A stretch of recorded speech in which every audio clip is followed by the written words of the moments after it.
The Disowned Heiress Part 1. They framed me as a villain. So I smiled and accepted the role. When I turned 13, I thought my life was already planned. I was the daughter of Adrian Sinclair, CEO of Sinclair Group, and the granddaughter of William Sinclair, the chairman who had built one of the largest companies in the country. One day, I was supposed to inherit it all. At least, that was what everyone told me. Unfortunately, nobody told me that while I was learning how to run a business, someone else was learning how to take it from me. My mother died when I was 11. Even now, years later, I still remembered the silence of that day. People always talk about grief as if it's loud. For me, it wasn't. It was quiet. The empty chair at breakfast. The missing voice when I came home. The room nobody entered anymore. My father buried himself in work. I buried myself in studying. Neither of us knew how to handle loss, so we avoided it. A year later, my father remarried. Her name was Victoria Hart. She was elegant, polite, beautiful, the kind of woman who always seemed to know exactly what to say. She also had a daughter, Emily Hart, the same age as me. The first time we met, Emily smiled brightly. "I hope we can be sisters." I remember smiling back. "I hope so too." And at the time, I genuinely meant it. Looking back, I wonder if they started planning from the beginning. Or if greed simply grew over time. Either way, I never noticed. People later asked how I could be so blind. The answer was simple. I didn't have time. My schedule at 13 looked ridiculous. Wake up at 6. Exercise, school. Business lessons, finance lessons, economics, public speaking, negotiation training, corporate law, market analysis. Dinner, more studying, sleep, repeat. Every day, every week, every month. My father personally approved most of it. My grandfather approved the rest. They weren't cruel. They genuinely believed they were preparing me to lead Sinclair Group someday, and to be fair, they were right. The training worked. I graduated near the top of every class. I learned quickly. Worked hard and never complained, at least not out loud. Meanwhile, Emily lived a very different life. She attended the same schools, received similar opportunities, and ignored most of them. Studying bored her, business bored her. Responsibility bored her, shopping didn't, parties didn't, spending money definitely didn't. Victoria never seemed concerned. "She's still young." That was her answer to everything. Emily failed a test. "She's still young." Emily skipped lessons. "She's still young." Emily wasted money. "She's still young." Apparently youth was a magical excuse. At first I thought Emily simply wanted attention. Then strange things started happening. One of my closest friends suddenly stopped talking to me. No argument, no fight, nothing. She simply drifted away. I assumed she had become busy because I certainly was, so I moved on. Then another friend disappeared, and another. And another. Did I investigate? No, I barely had enough time to sleep. Tracking down friendship drama ranked somewhere below organizing my desk. Years later, I would learn Emily had been working hard, very hard, not on grades. Not on business, on relationships. While I was learning how to negotiate contracts, she was learning how to manipulate people. Rumors started appearing. Small ones, harmless ones, at least at first. Sophia Sinclair thinks she's better than everyone. Sophia is arrogant. Sophia only cares about money. Sophia looks down on people. Did I hear them? Sometimes. Did I care? Not really. The funny thing about rumors is that they only hurt when you value the opinions behind them. I didn't. My goals were simple. Graduate, join Sinclair Group, eventually take over. Everything else felt secondary. Unfortunately, my lack of concern created a problem. Because when lies go unchallenged, people start believing them. By the time I entered high school, many students already had opinions about me. Most had never actually spoken to me. One afternoon, I overheard two girls talking. "She's kind of scary." "Why, I don't know." That was the entire explanation. I almost laughed. People were creating stories about me despite barely knowing me. College wasn't much different. I attended one of the most prestigious business schools in the country. Most students wanted one thing: success. That made life easier. Unlike school friendships, business relationships were honest. People didn't pretend. They wanted opportunities, connections, partnerships, investments. I respected that. At least everyone knew the rules. One person in particular became impossible to ignore: Nathan Blackwell. Nathan was my biggest rival, the heir to Blackwell Industries, the largest company in the country. For years we competed in everything: grades, presentations, Business simulations, leadership projects, anything. Usually I finished first. Nathan finished second. He hated that. "One day I'm beating you." He said it so often that it practically became a greeting. His twin sister, Olivia, found the whole thing hilarious. "You know," she once told him, "you'd probably be happier if you stopped treating Sophia like the final boss of a video game." Nathan nearly choked on his coffee. I laughed for 5 minutes. Unlike her brother, Olivia never cared much about competition. She was intelligent, very intelligent. She simply had better things to do. The three of us ended up spending a surprising amount of time together. Well, as much time as people like us could spare. Meanwhile, back home, the trap continued closing and I never noticed. Every year, Emily's reputation improved. Mine worsened. She was described as kind, friendly, approachable, sweet. I was described as cold, distant, arrogant, ambitious. The strange thing, neither image was completely false. Emily was friendly, I was distant. The difference was that my distance wasn't arrogance, it was exhaustion. By 22, I was managing projects inside Sinclair Group while finishing university. Most people my age struggled balancing classes and internships. I was balancing classes and multi-million-dollar business negotiations. The workload was enormous, but I loved it. For the first time, I felt close to achieving my goals. Graduation arrived shortly afterward. The ceremony felt surprisingly emotional, years of effort finally ending.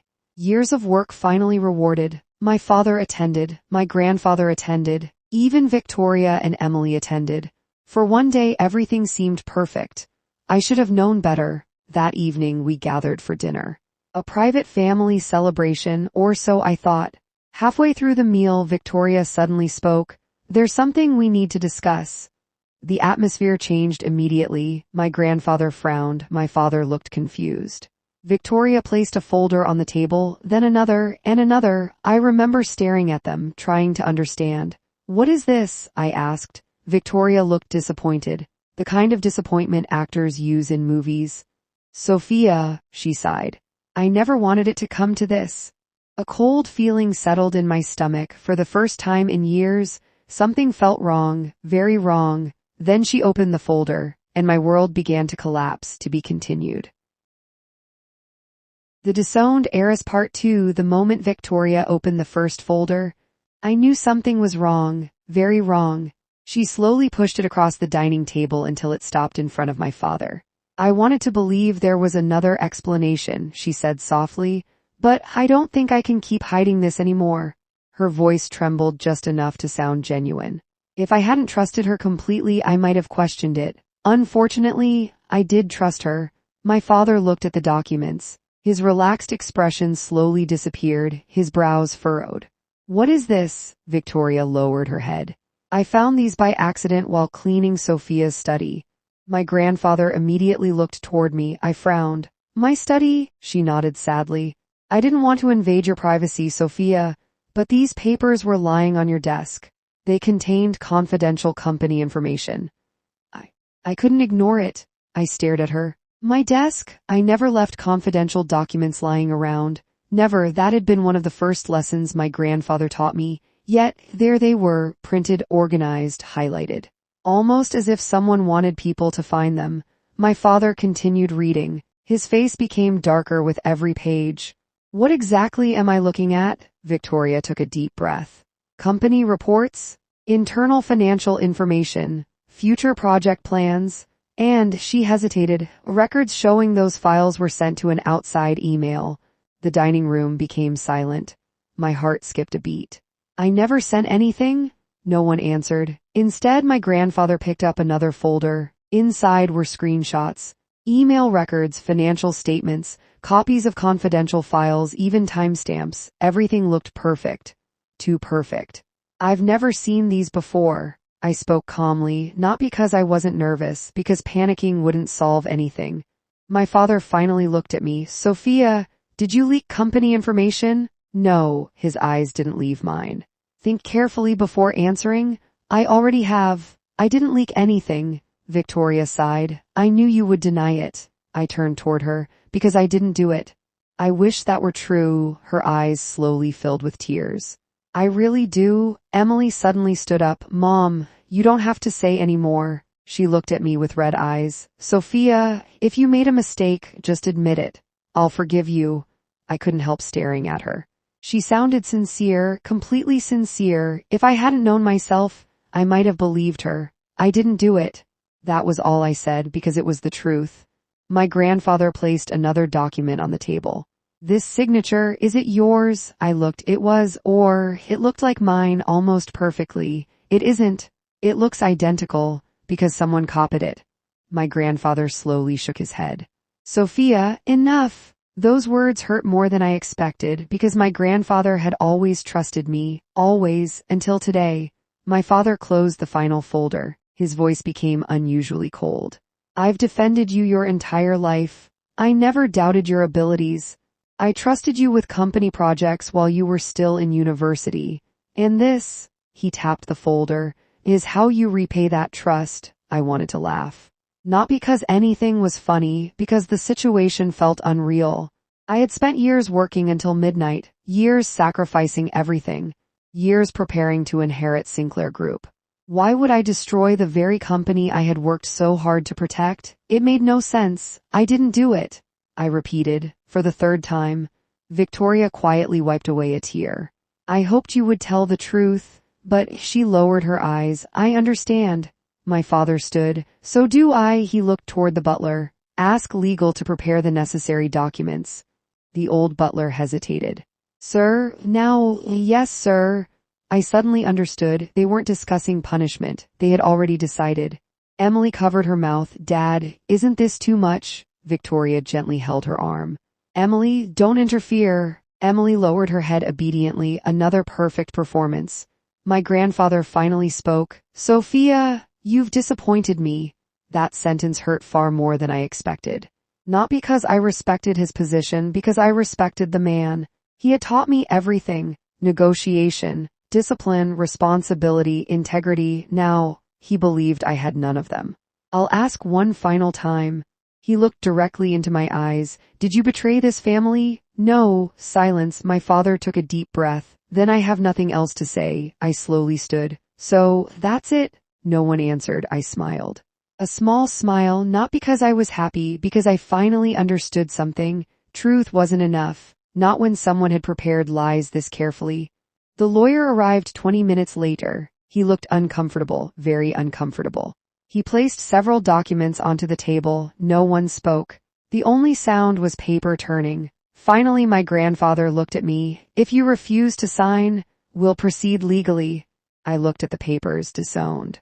Inheritance revoked. Removal from Sinclair Group. Termination of all authority. Everything. I picked up the pen without hesitation and signed. Everyone froze, even Victoria. You. My father frowned. You aren't going to argue? I placed the pen down. What would be the point? You've already decided. No explanation will change that. I turned toward Victoria. You've done an impressive job. For just a second. The corners of her lips moved. Only slightly. No one else noticed. I did. That single expression confirmed everything. This had never been about evidence. It had been planned. I walked toward the door. No one stopped me just before leaving. I turned around. This is the last time you'll ever see me as family. I won't come back. I won't beg. And I won't ask for forgiveness. Because I've done nothing wrong. Then I left. Outside, the night air felt colder than usual. I stood beside my car for several minutes, trying to process everything. My phone vibrated. Bank notification. Account access suspended. Card frozen. Second notification. Corporate access revoked. Third notification. Company vehicle authorization canceled. I looked at the screen, then laughed quietly. They really had prepared everything. I drove to the nearest luxury hotel, walked inside, requested a room. The receptionist smiled politely. Your card, please. I handed it over. She inserted it into the machine. A few seconds later, I'm sorry. The transaction was declined. Would you like to try another card? I already knew the answer. Still, I tried two more. Both failed. As I walked back outside, I finally realized something. They expected me to panic, to cry, to return home, to beg. Unfortunately, they had misunderstood me completely. Most people believed elite schools existed only to teach business. They were wrong. The real value was the people, connections, not friendships, connections. Friends help because they care. Connections help because it benefits them. And in business, that relationship lasts much longer. I opened my contacts, scrolled for several seconds, then pressed one name, Daniel Brooks, former classmate, now owner of a successful software company. The phone rang twice, 3 times, then connected. Sophia, I need your apartment. He didn't ask why, didn't ask questions, just replied, the guard has a spare key. Tell him I sent you. I'll text you the address. I also need a laptop. I'll bring one. The call ended. 42 seconds, that was all. Business relationships. Simple, efficient, reliable. An hour later, I unlocked the apartment door. It wasn't huge, but it was quiet. Exactly what I needed. 30 minutes later, Daniel arrived carrying a laptop, a bag of food, and several bottles of water. He placed everything on the table. I figured you forgot to eat. He wasn't wrong. I hadn't eaten since dinner, though dinner hardly counted. You don't need to explain. He picked up his coat. When you're ready to talk, call me. Then he left. I opened the laptop, logged into my investment accounts. One by one, for the first time that day, I smiled genuinely. To be continued. The Disowned Heiress Part 3. The article remained open on my laptop. Every word felt like poison, not because it attacked me. That part didn't matter. I had spent years being misunderstood. What truly made my blood boil was seeing my mother's name dragged through the mud.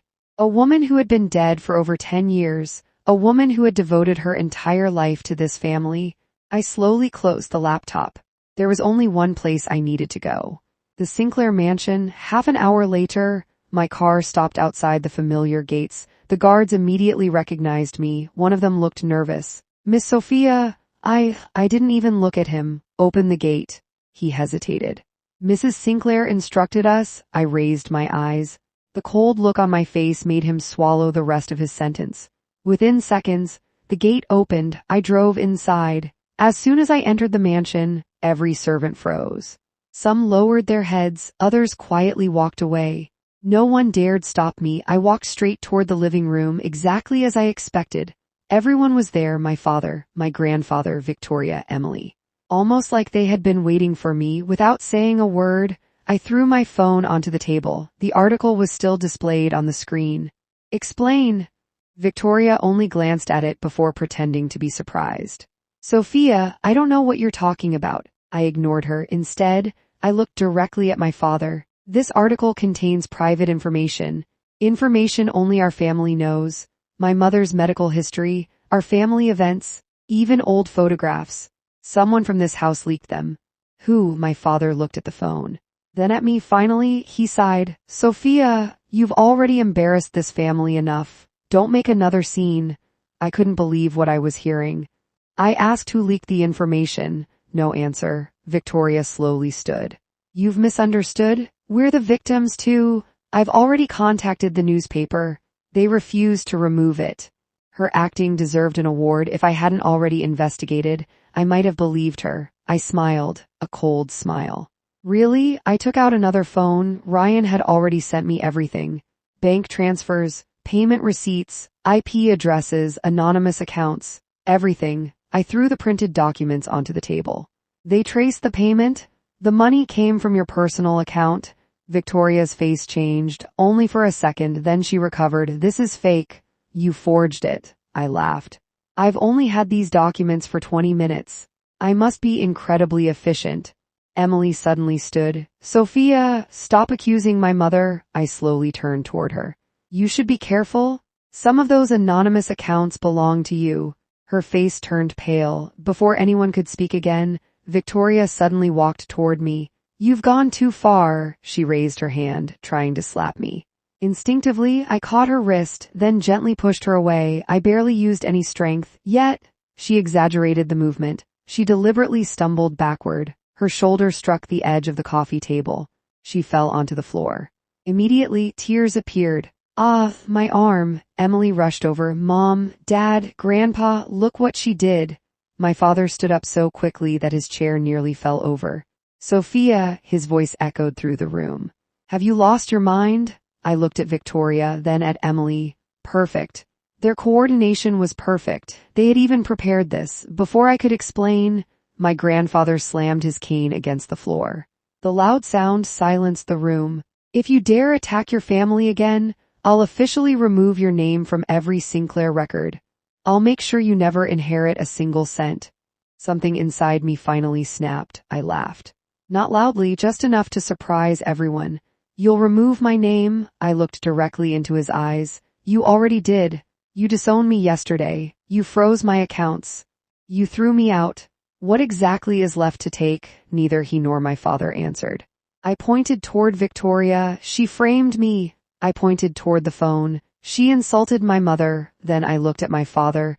"And you believed everything without investigating." He frowned. "There was evidence. There was fake evidence. There wasn't even an investigation. You taught me that every business decision requires verification. So why was I judged in one night for the first time?" My father avoided my eyes, then he quietly said, "If you apologize to Victoria, we can discuss everything calmly." I stared at him. "Apologize?" She tried to slap me. I defended myself. She fell. And somehow, "I'm the criminal." Victoria began crying even harder. "Adrian, I told you, she hates me. I've tried so hard." Emily hugged her mother. "It's okay. I'll protect you." I almost admired their performance. Almost. Then my father said something I never expected. "Sophia, Victoria is your mother now." The room became completely silent. I looked at him for several seconds, then I smiled. A genuine smile, not because I was happy, because at that moment, every remaining feeling I had toward this family disappeared. My mother died 10 years ago. No one, I repeat, no one, will ever replace her. I turned toward my grandfather. "You once told me that the Sinclair family always protects its own. I believed you. I spent 12 years working for this family. I gave up friends. I gave up hobbies. I gave up my childhood. I thought all of it would help Sinclair Group become stronger." I looked around the mansion. "And today, I finally understand. I was never family. I was only useful." I picked up my phone, walked toward the entrance. Just before leaving, my grandfather spoke one last time. "If you leave this house today, don't ever think about returning." Without turning around, I answered. I wasn't planning to. Outside, I sat inside my car without starting the engine for nearly 5 minutes. Then my phone rang. "Ryan," I answered immediately. "I've finished." "What did you find?" he sighed. "Sophia, the article was paid for by Victoria." I already guessed, but that's not all. My expression became serious. "What else?" "They've contacted almost every major company. They're warning them not to hire you. They're saying you stole confidential information. They're threatening legal action against anyone who works with you." I slowly looked back at the mansion. "So, they don't just want me gone. They want to make sure I never recover." "Exactly." Ryan remained silent for a moment, then added, "There's one more thing. They're planning another article. This time, they're accusing your late mother of manipulating your father into marriage." For a moment, I couldn't breathe. That woman, she had already taken my home, my family, my reputation. Now she wanted to erase my mother's dignity as well. Ryan spoke again. "What are you going to do?" I slowly smiled. A smile colder than any I'd ever worn before. "They made one mistake." "What?" "They think I'll waste my time proving I'm innocent." "I won't. I'm going to become so successful that one day they'll wish they'd never forced me to leave." I ended the call. Opened my contacts, scrolled past dozens of names, then stopped at one. Nathan Blackwell, my biggest rival, the only person who had competed with me for first place since childhood. I pressed the call button. 1 ring, 2 rings. 3 rings, he answered. "Well," his familiar voice carried a hint of amusement. "To what do I owe the pleasure, Sophia?" "I need a meeting," he chuckled. "I've been waiting years to hear those words." "When?" "Now." There was a brief silence. Then he replied, "My office. 1 hour. I'll be there." As the call ended, I looked at the Sinclair mansion one last time, then started my car. If they wanted to erase Sophia Sinclair, fine, they could keep the name. From today onward, they would have to face the woman they created. Exactly 1 hour later, my car stopped in front of the tallest office building in the city, Blackwell Industries. For years, it had been Sinclair Group's biggest competitor. And for just as many years, Nathan Blackwell had been my biggest rival. The receptionist immediately stood when she saw me. "Good afternoon, Miss Sinclair. I have an appointment with Mr. Blackwell." "Of course. He's expecting you." She personally escorted me to the private elevator. Nothing had changed. Nathan liked efficiency. Anyone he invited upstairs was never kept waiting. The elevator doors opened onto the executive floor. Before I could take another step, someone rushed toward me. "Sophia," I barely had time to react before Olivia Blackwell wrapped me in a hug. "It's been forever." I couldn't help smiling. "It hasn't even been a week." "A week is forever." Her cheerful personality hadn't changed since childhood. Nathan, standing outside his office with a cup of coffee, sighed dramatically.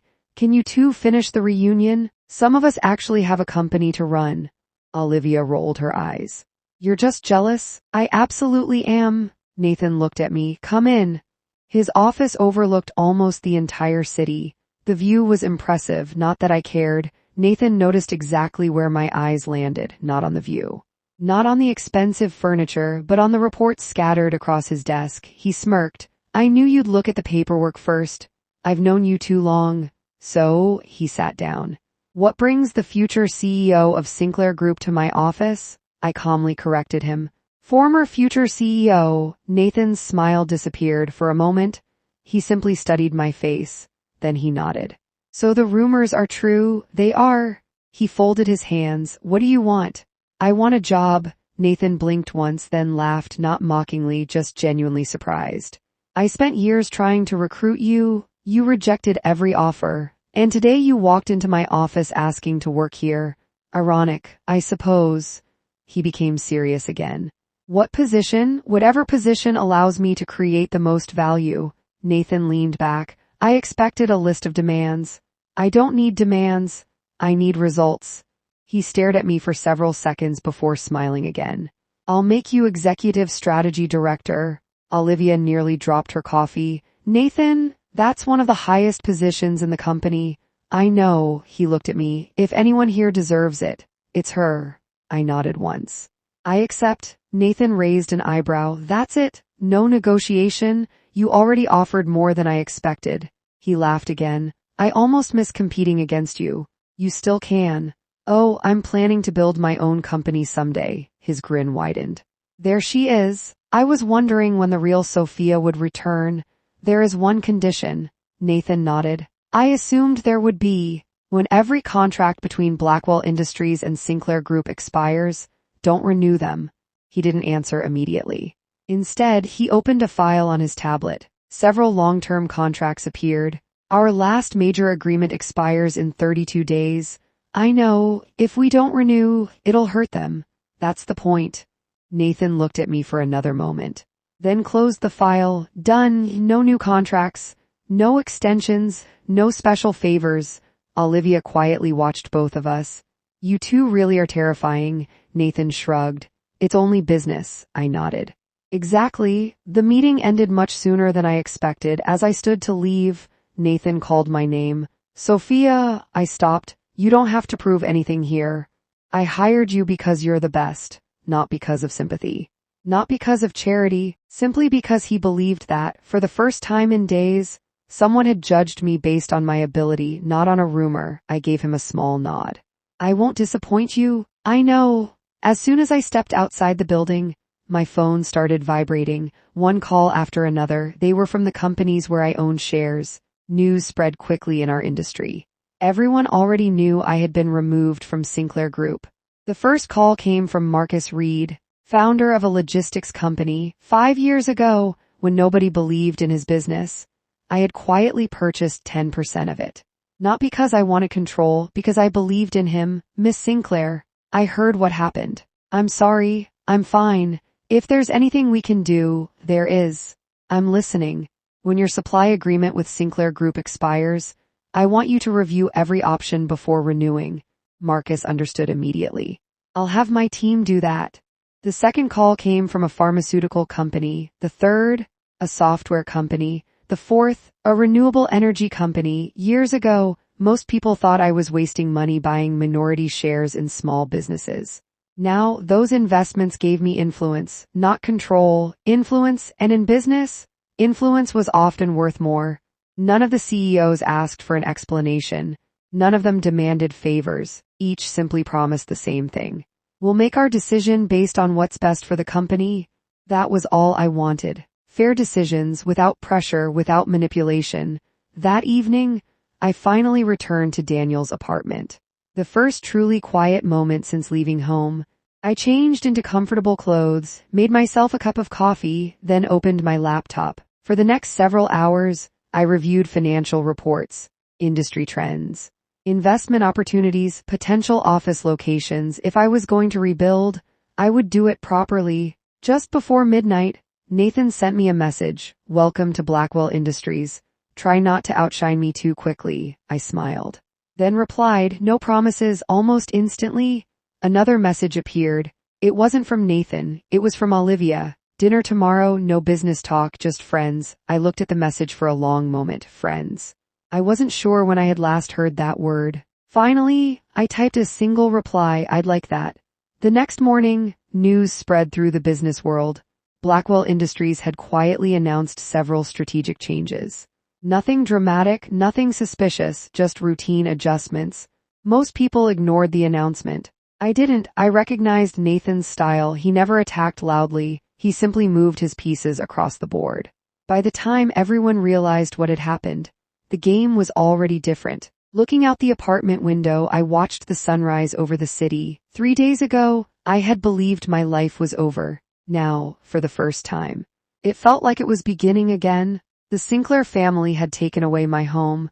They had taken away my title. They had even taken away my surname. But they had overlooked one thing. They never took away the person who had earned all of it, and that would make all the difference. To be continued. The Disowned Heiress Part 4. The next morning, I officially became part of Blackwell Industries.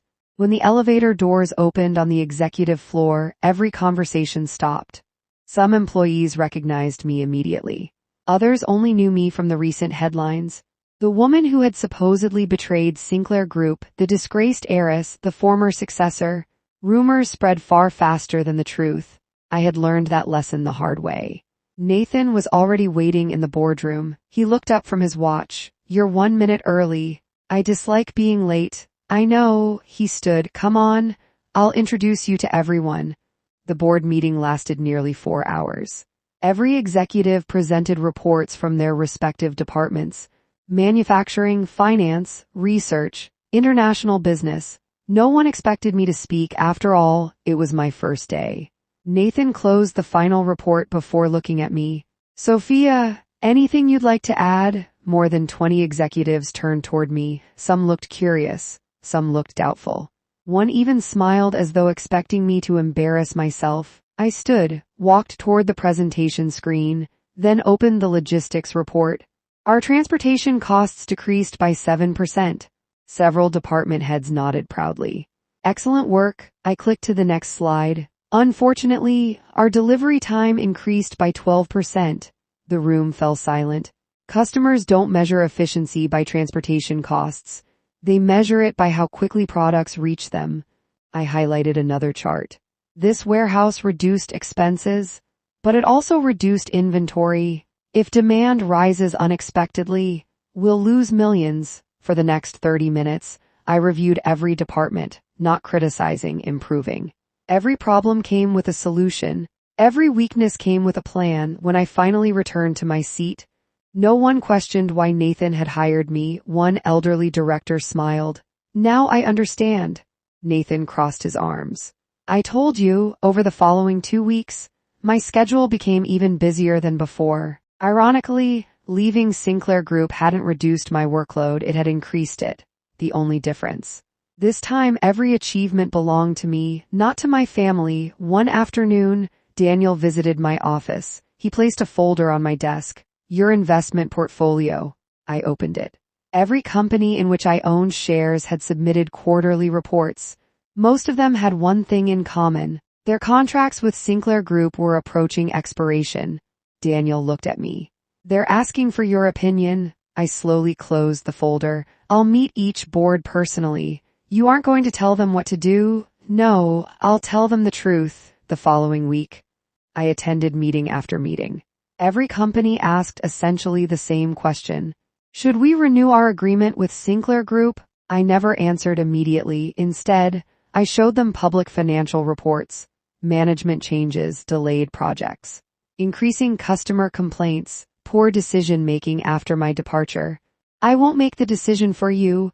I only recommend that every board carefully review the risks before signing another long-term agreement. That was all. The choice remained theirs. Some renewed, many didn't. Others shortened their contracts while waiting for stability to return. Within a month, nearly 40% of Sinclair Group's long-term partners had chosen different directions. Not because I forced them, because confidence had disappeared. Business followed trust. Trust had become Sinclair Group's biggest weakness. Meanwhile, Ryan called. I finished analyzing the files from your former assistant. What did you find? There are irregular transactions. Whose accounts? Victoria's. He paused.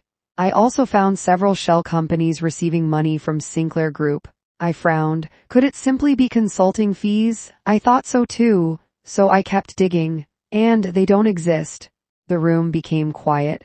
Ryan continued. I think someone has been moving company money through fake businesses. I closed my laptop. Send everything to my lawyer. Already done. That evening, I met with attorney James Carter. He carefully reviewed every document. Every bank transfer, every email, every invoice. After nearly an hour, he removed his glasses. If these documents are authentic, they indicate possible corporate fraud. I nodded. I don't want rumors. I want facts. You have enough to request an official investigation. I won't announce anything publicly. Good, the authorities should handle this. That was exactly what I wanted. If Victoria had committed crimes, the law would decide her future, not me. A month later, news spread through the business world. The Financial Crimes Bureau had officially opened an investigation into several companies connected to Sinclair Group. No names were released, only the existence of the investigation. The stock market reacted immediately. Sinclair Group's shares fell. Investors became nervous. Several planned partnerships were postponed. Nathan watched the news from his office. You expected this? I expected uncertainty. He looked toward me. You haven't celebrated. There isn't anything to celebrate. If they're innocent, they deserve fairness. If they're guilty, the law will handle it. Nathan smiled slightly. You've changed. Maybe, or maybe, I finally understand where my energy should go. Another 2 weeks passed. Blackwell Industries announced its largest overseas expansion in company history. The strategy had been built over countless late nights. Every department worked together. Every risk had been calculated. When the project launched, it exceeded every prediction for the first time in years. Blackwell Industries overtook Sinclair Group in quarterly profits. The newspapers called it historic. Nathan simply looked at the report, then at me. You know, you've been here less than 3 months. I've noticed. I should probably thank the Sinclair family. I laughed.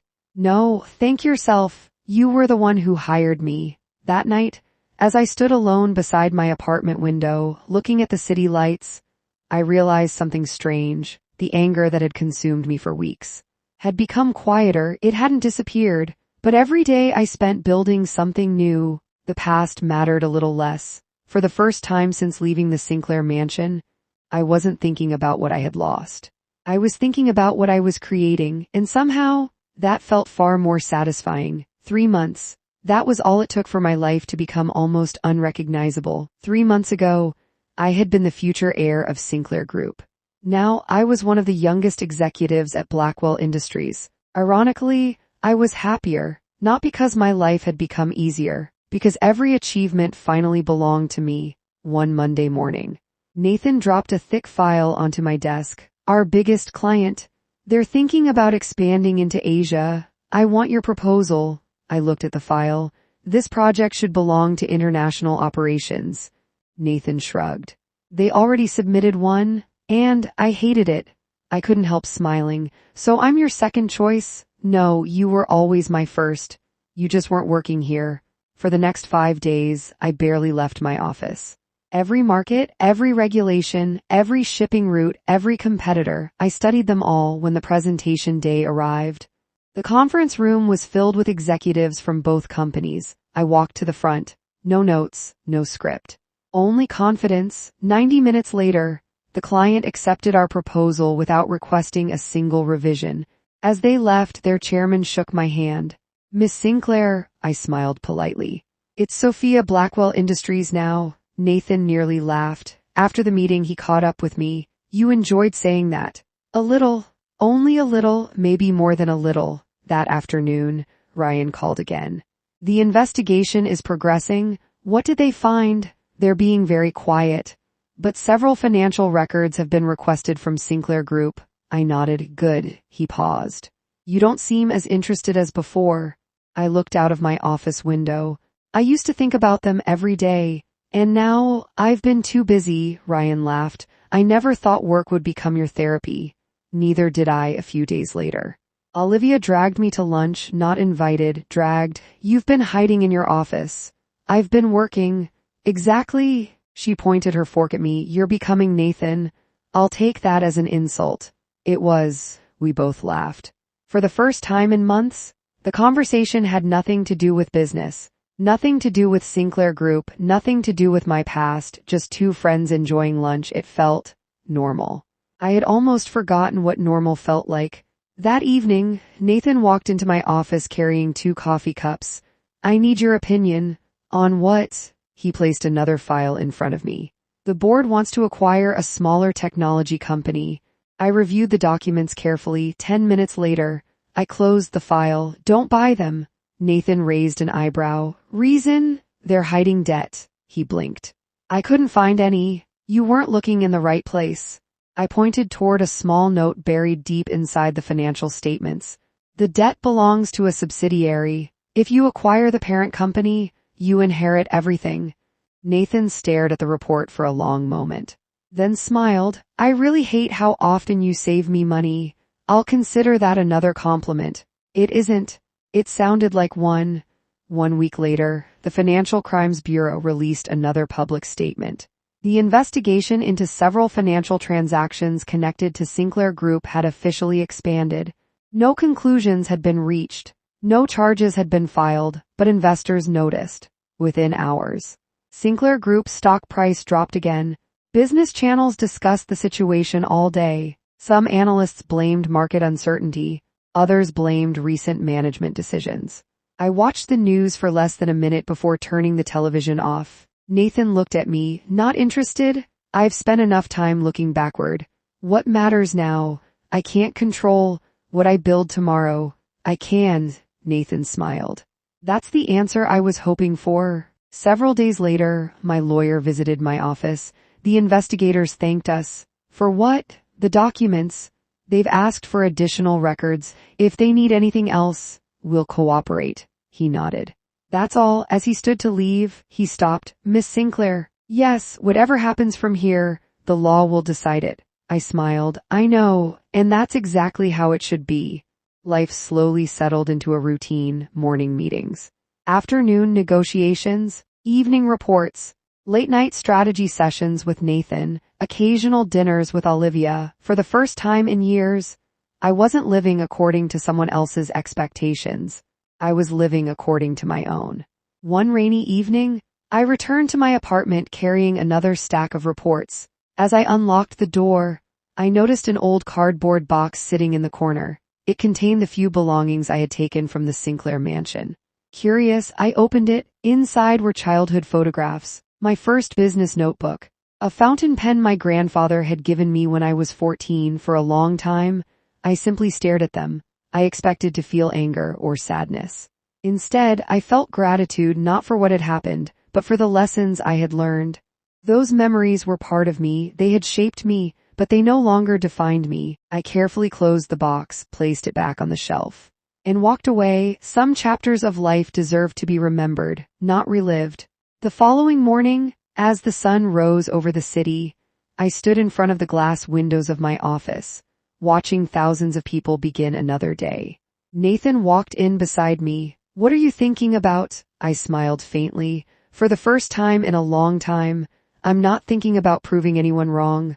I'm thinking about proving myself right." He nodded. "I think that's when people become truly successful."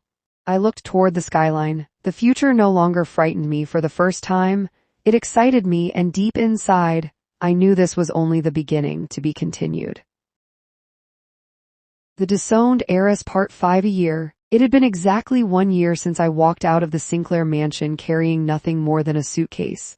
At the time, I thought my life had ended. Looking back now, it was the first day I had truly started living for myself. Blackwell Industries had changed just as much as I had. Projects that existed only as ideas 12 months ago had become successful businesses. Our overseas expansion exceeded every expectation. Several magazines listed Blackwell Industries as the fastest growing company in the country. Nathan hated those articles. They always used terrible photos of me. Olivia burst into laughter. You're worried about the photos? They make my hair look terrible. I looked at both of them. You two really are siblings. Nathan shrugged. We have priorities. For the first time in years, work wasn't only work, it was enjoyable. One Monday morning, the executive conference room was packed. Department heads, regional directors, investors, even members of the board. Nathan stood at the front. We've spent 6 months preparing for this acquisition. He looked toward me. Sophia, would you like to explain the final strategy? I nodded. For the next hour, every question was answered. Every concern had a solution. When the presentation ended, the chairman of the board smiled. I've attended board meetings for over 30 years.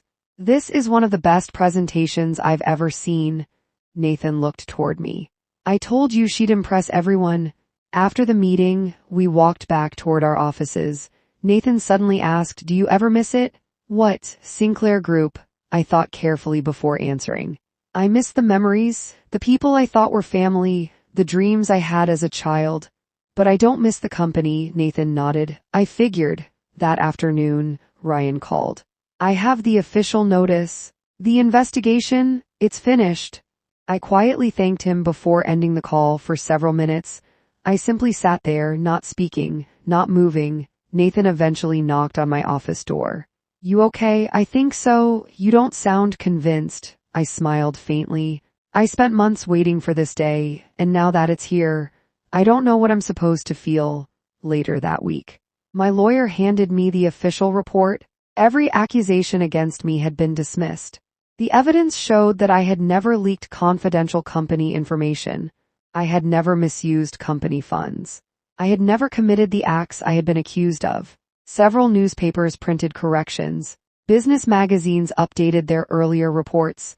Industry leaders quietly reached out to congratulate me. One by one, the lies disappeared. Not because I argued with them, because the truth finally caught up. As I left my lawyer's office, reporters waited outside. Microphones immediately appeared in front of me. Miss Sinclair, do you have a statement?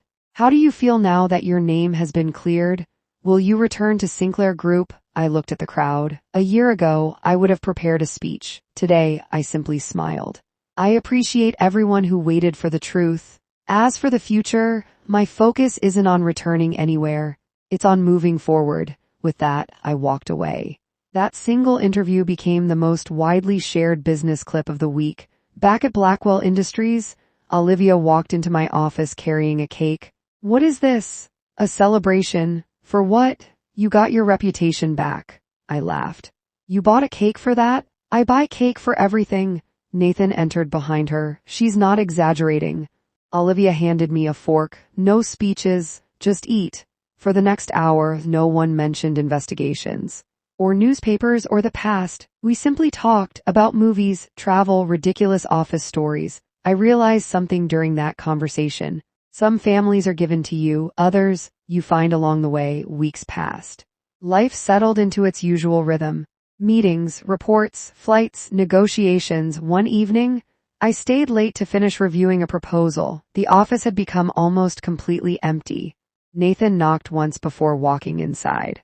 I thought you'd still be here. I had work. He placed 2 cups of coffee on my desk. We need to talk. I looked up. He wasn't joking this time. The board wants to offer you a partnership. For a moment, I thought I had misheard him. A partnership? They unanimously approved it. You'd become one of the youngest partners in the company's history. I stared at the documents. A year ago, this would have been impossible to imagine. Nathan quietly added, "You've earned it. Take your time. There isn't any pressure." After he left, I remained alone in the office. The city lights reflected against the glass windows. The proposal remained open on my desk. It was everything I had worked for: respect, influence, security, yet something didn't feel complete. That night, I couldn't sleep. Instead, I drove through the city without any destination. Eventually, I found myself standing outside the small library where I used to study during university. Nothing had changed. The same old benches, the same trees, the same quiet streets. I smiled. Back then, I dreamed about becoming the CEO of Sinclair Group. Not because I loved the company, because I believed it was my responsibility. Somewhere along the way, that dream had quietly disappeared, and another had taken its place. Not inheriting an empire, building one. The following morning, I opened the notebook I had carried since I was 13. Inside were years of ideas, business plans, market research, company names I had once imagined. Most of them were childish, some were impossible, but one page caught my attention. At the top, written in neat handwriting, were the words, "Build something that people trust." No company name, no logo, just that sentence. I smiled. Maybe that had always been my real dream. I had simply been too busy following someone else's path to notice it. I closed the notebook, picked up Nathan's proposal, and walked toward his office. I finally knew what my answer would be. Nathan looked up the moment I entered his office. He didn't say anything. Instead, he glanced at the folder in my hands. "I take it you've made your decision." "I have." He leaned back in his chair. "I'm listening." I placed the partnership agreement on his desk. Then, I gently pushed it back toward him. "I'm declining." For the first time since I'd known him, Nathan looked genuinely surprised. "You do realize what you're turning down?" "I do. You'd have everything most people dream of." "I know." He remained silent. "So, why?" I walked toward the floor-to-ceiling window overlooking the city. For years, I believed success meant inheriting Sinclair Group. When that dream disappeared, I thought I had lost my future. I smiled faintly. Then Blackwell Industries gave me another one. I turned to face him. But somewhere along the way, I realized I've been building other people's dreams my entire life. Nathan didn't interrupt. "I don't want to inherit another empire. I want to build my own." For several seconds, the office was completely silent. Then, Nathan laughed, not because he found my answer amusing, because he had expected it all along. "I knew it. I was just hoping I was wrong." I smiled. "You'll manage without me?" He sighed dramatically. "I suppose I'll have to." Then he stood and extended his hand. "Congratulations." "On what?" "On finally choosing yourself." I shook his hand. "Thank you." "No," he smiled. "Thank you. You helped build this company into what it is today. I won't forget that." Later that afternoon, Olivia burst into my office without knocking. "You said no." Nathan must have told her already. "I did." She folded her arms. "I should be angry. But I know exactly why you did it." She walked over and hugged me. "I'm going to miss seeing you every day." "You'll still see me, probably." She narrowed her eyes. "Unless you become too important." "I'll try not to," she laughed. "You'd better." Before leaving that evening, Nathan called the entire executive team into the conference room. Everyone looked confused. He stood at the front. "I have an announcement." The room became quiet. "Sophia will be leaving Blackwell Industries at the end of the month." Several people looked shocked. One director immediately asked, "Did another company recruit her?" Nathan smiled. "No, she's starting her own." The silence lasted only a moment. Then, the room erupted into applause, not because they were happy I was leaving, because they understood. Every executive stood to shake my hand. Some wished me luck. Others offered their support. One elderly director smiled. "I watched you arrive here carrying the weight of the world. Today, you look lighter." "I am." The next month passed quickly. I finished every project I had started. Prepared detailed reports for my successor. Met every client personally. I wanted to leave Blackwell Industries the same way I had worked there, with professionalism. On my final day, Nathan handed me a small box. "What's this?" "A farewell gift." Inside was the pen I had admired during my first board meeting. "You noticed?" "I notice more than people think." I smiled. "I'll use it."